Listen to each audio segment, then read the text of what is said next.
भारत माता की, भारत माता की। आज ग्राम्य विकास विभाग के एकीकृत भवन के इस शिलान्यास अवसर पर मंच पर आसीन अभी जिनको आप लोगों ने सुना, उत्तराखंड राज्य के ग्राम्य विकास एवं अनेक विभागों के मंत्री आदरणीय गणेश जोशी जी,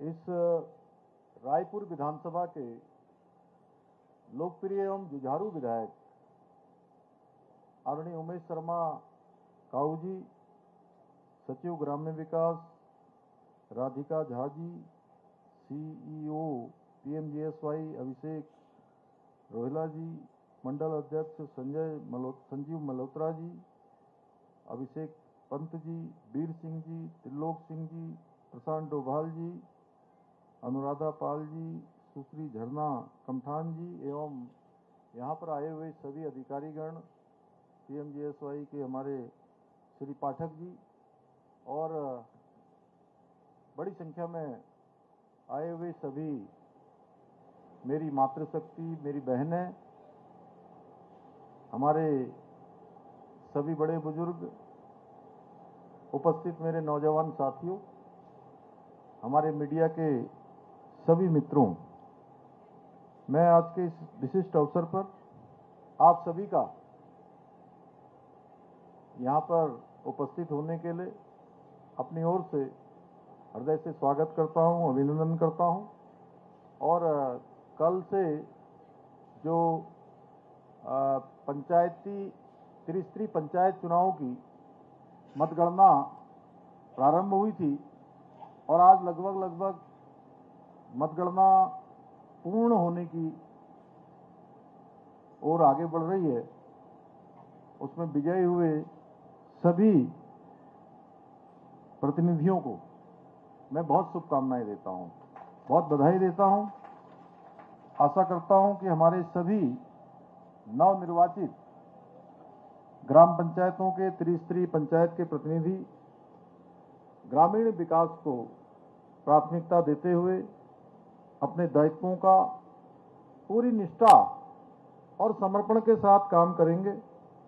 भाइयों बहनों, आज ये मेरे लिए अत्यंत हर्ष का विषय है कि आज मुझे ग्रामीण विकास विभाग के इस बहुत ही शानदार बनने वाले एकीकृत भवन के शिलान्यास के इस ऐतिहासिक पल का आप सबके साथ साक्षी बनने का अवसर मिल रहा है।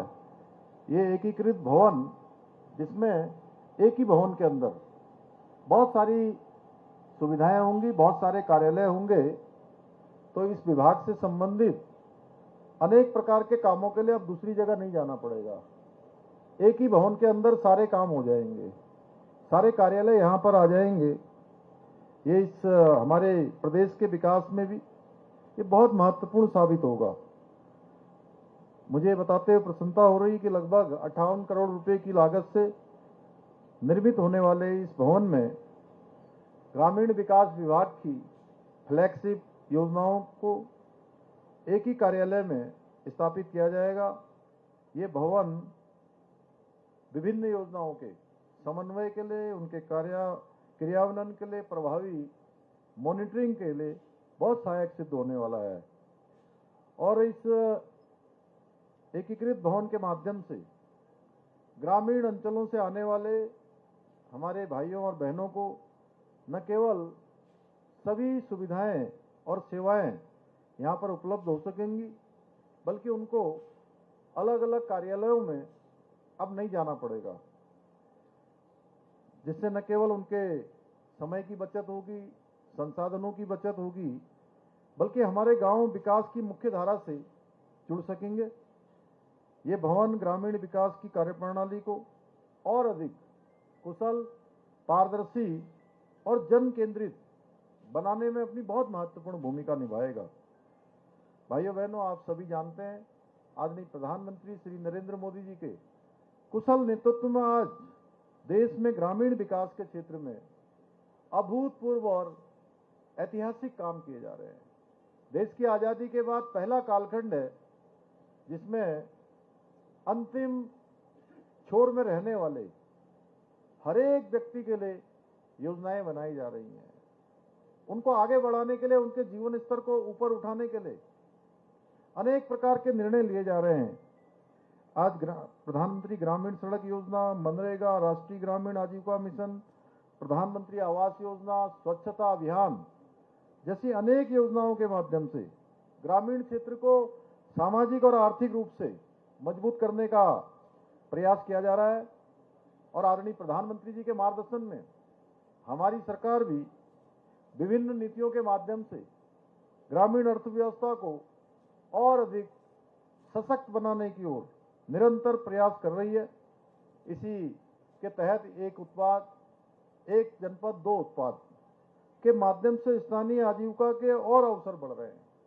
वहीं हाउस ऑफ हिमालयाज ब्रांड के माध्यम से अपने पारंपरिक उत्पादों को राष्ट्रीय और अंतर्राष्ट्रीय स्तर पर व्यापक पहचान दिलाने का प्रयास किया जा रहा है।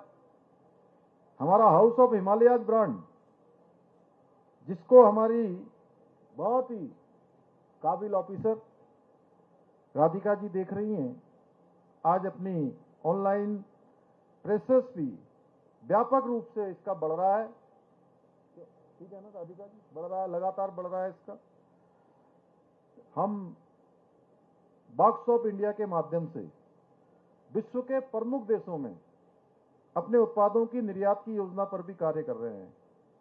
हमारा लक्ष्य है कि वर्ष 2027 तक यानी कि 25 करोड़ रुपए के कारोबार को प्राप्त किया जाए और राज्य के युवाओं को, महिलाओं को एवं स्वयं सहायता समूह को, जिसमें हमारी पूरे राज्य की बहनें बहुत बड़ी संख्या में काम करती हैं, 67,000 स्वयं सहायता समूह के माध्यम से स्थायी आजीविका से जोड़ा जा सके। इतना ही नहीं, state millet mission, machinery bank, farm apple mission, नई पर्यटन नीति एवं फिल्म नीति, home stay, wed in Uttarakhand और सौर स्वरोजगार योजना जैसी पहलों के माध्यम से हम अपनी स्थानीय अर्थव्यवस्था को मजबूती प्रदान करने के लिए बृहद स्तर पर काम कर रहे हैं। आज हम होम स्टे के माध्यम से हमारे राज्य की दूरस्थ गांवों में भी अपनी विशिष्ट पहचान बना रहे हैं। इस योजना से न केवल हमारी ग्रामीण अर्थव्यवस्था को मजबूती मिल रही है, बल्कि स्थानीय युवाओं को रोजगार करने का अवसर मिल रहा है। हमारी अनेक बहनें आज होम स्टे के क्षेत्र में काम कर रही हैं और जो पलायन एक हमारी बड़ी समस्या थी रोजगार को लेकर, जो हमारे नौजवान युवा अनेक अन्य स्थानों पर जाते थे, उनको आज अपने गांव में, अपने घर के पास ही रोजगार करने का भी अवसर प्राप्त हो रहा है। यही नहीं, हमने एक और लखपति दीदी योजना के माध्यम से प्रदेश की लाखों महिलाओं को, अभी गणेश जोशी जी ने बताया कि 1,65,000 से ज्यादा लखपति दीदी योजना में लखपति दीदियां बन चुकी हैं। अभी हमारा लक्ष्य और भी आगे तेजी से हम अगले लक्ष्य को प्राप्त करने के लिए भी काम कर रहे हैं। वहीं रूरल बिजनेस इंक्यूबेटर, जिसका हमने उद्यमशाला नया नाम दिया है, कि उद्यम करने वालों के लिए उनको प्रशिक्षण करने का स्थान, यह भी ग्रामीण क्षेत्रों में रोजगार और उद्यमिता को बढ़ावा देने हेतु लगातार प्रयास हो रहा है। तीर्थाटन और पर्यटन हमारे राज्य की अर्थव्यवस्था का प्रमुख आधार है, जिससे हमारे प्रदेशवासियों को प्रत्यक्ष और अप्रत्यक्ष रूप से रोजगार और व्यवसाय करने का अवसर मिलता है। इसी को ध्यान में रखते हुए हमारी सरकार राज्य में धार्मिक, साहसिक eco tourism, wellness tourism, agro tourism और फिल्म पर्यटन जैसे विभिन्न क्षेत्रों को विकसित करने की दिशा में लगातार प्रयास कर रही है। हाल ही में हमने राज्य को योग की वैश्विक राजधानी के रूप में स्थापित करने के उद्देश्य से पूरे देश में सबसे पहली योग नीति की शुरुआत भी की है।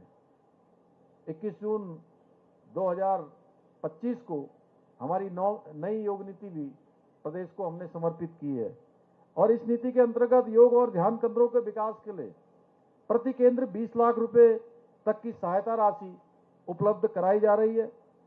हमारे इन्हीं प्रयासों का परिणाम है कि आज केंद्रीय पर्यटन मंत्रालय की ओर से हमारे 4 गांव जखौल, सूफी, हरसिल, गुंजी को सर्वश्रेष्ठ पर्यटन ग्राम पुरस्कार से भी सम्मानित किया गया है।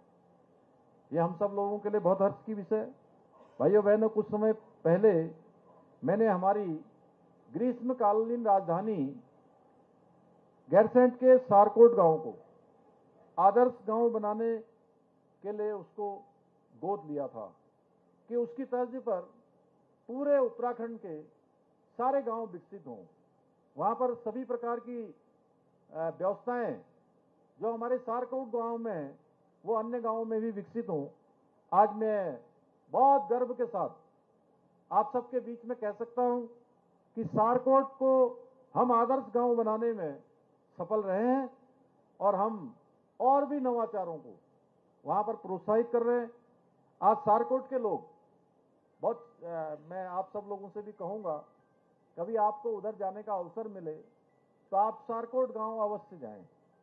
वहां पर हमारी माताएं बहनें किस प्रकार से काम कर रही है, वहां के युवक मंगल दल, वहां के महिला मंगल दल, वहां की स्वयं सहायता समूह में काम करने वाली बहनें, वहां के ग्रामीण मिलकर किस प्रकार से वहां पर अनेक प्रयासों को आगे बढ़ा रहे हैं।